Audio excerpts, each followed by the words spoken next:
Hi everyone, welcome back to Burnout Help, Stress and Burnout First Aid. I hope you're doing well. I hope you're not too stressed, and if you are stressed, then I hope you're managing it well. Today I want to speak about internal stress, and I've touched on this topic before in a couple of videos and in some of my social media posts.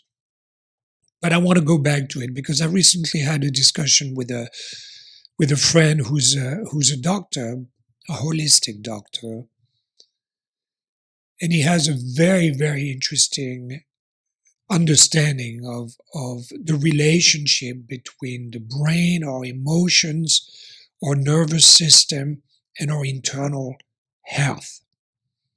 And he used the term recently, resilience, to speak about strengthening your internal health in order to increase your resilience.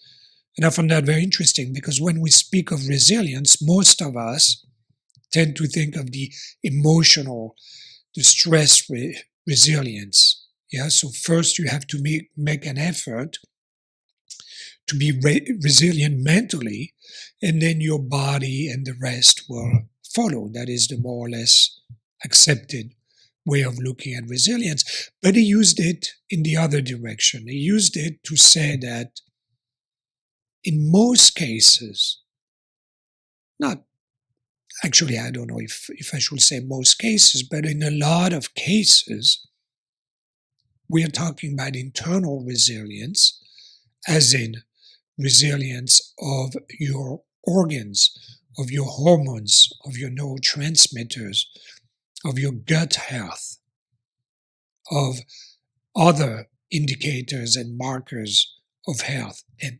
resilience. Then using all of this as a way to understand how resilient you are on the inside. And to take this further, he was saying that, for example, somebody who has a gut bacteria imbalance, and I've touched on that in another video,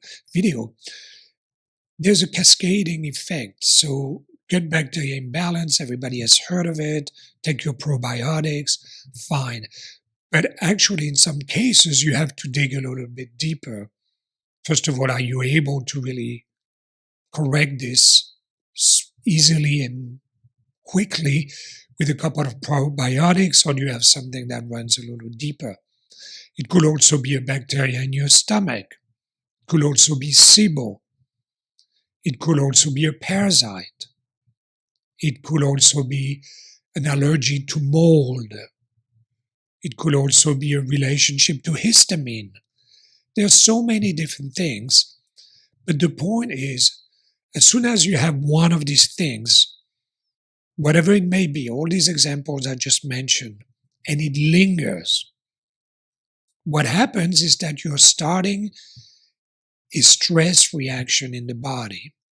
When I say you, I mean a stress reaction in the body begins.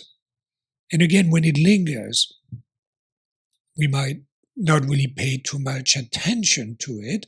We might not even know it. Most people will not find out until after many years that a lot of their problems were related to histamine or to mold or to a bad bacteria or to a parasite or to a hormonal imbalance. But the thing is, these things linger in the body and they create a chain reaction in the body.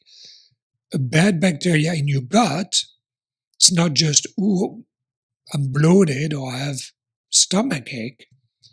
It actually is affecting many other things in your body. It is affecting the production of neurotransmitters. It is affecting the balance of hormones. It is sending signals to your nervous system, to your brain. It is impacting your emotions. So, again, this point is very important. We live in a society where we think that most of it starts here and goes down.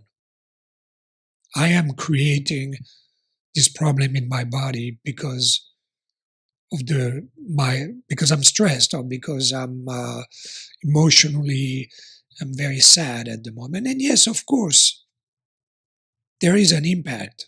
You are creating something top down. But what most of us do not know is that actually much more is going on bottom up.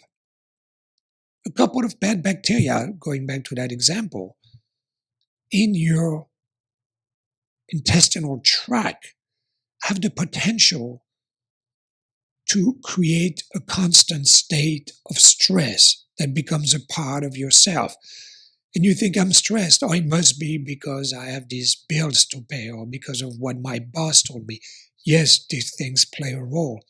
But you could also be stressed without knowing it because of all the bad work that these bacteria are doing inside of your body.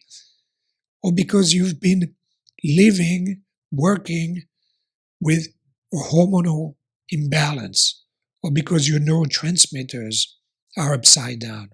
Could also be that your neurotransmitters are upside down because of this bad bacteria, or because you have a vitamin deficiency. There's so many different things. Or maybe your mitochondria, how you produce energy. You might be tired and you're wondering, why am I so tired? Yes, I'm stressed. Yes, maybe this or that. But maybe something has happened at some point in the past and your mitochondria is no longer able to really do its job. So, to summarize, make sure that you build an awareness of what's going on inside of you as well. Make sure that you understand that not all stress begins here, or not all stress begins with external influences in our lives.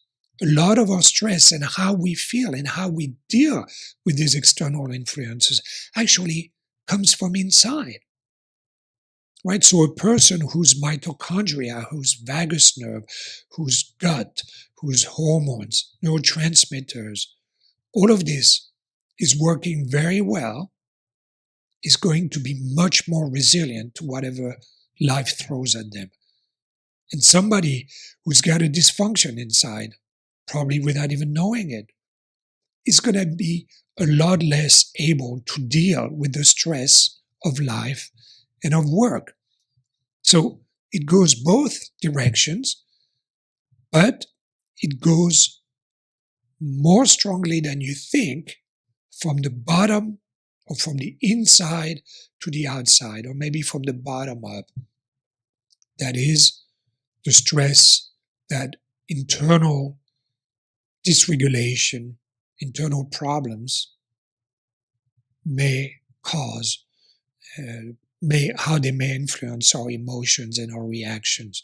So again, how you deal with stress in the outside world is not just connected to your thoughts and emotions, it's connected to the resilience that you have inside of you. It's connected to how well everything is working inside of you.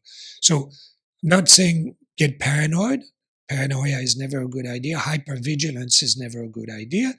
But be aware of what might be going on inside of you. Get a gut health check. If you're very stressed, if you're prone to stress, if you don't feel like you're making progress, check your hormones, check your neurotransmitters. Take a look at what's going on inside. And sometime the answer is, oh, well, of course, I've got this problem. And then you fix it and you realize that suddenly you're much, much more able to deal with the stress in your life because you fixed that thing inside. All right. I hope this was useful, and I'll see you soon.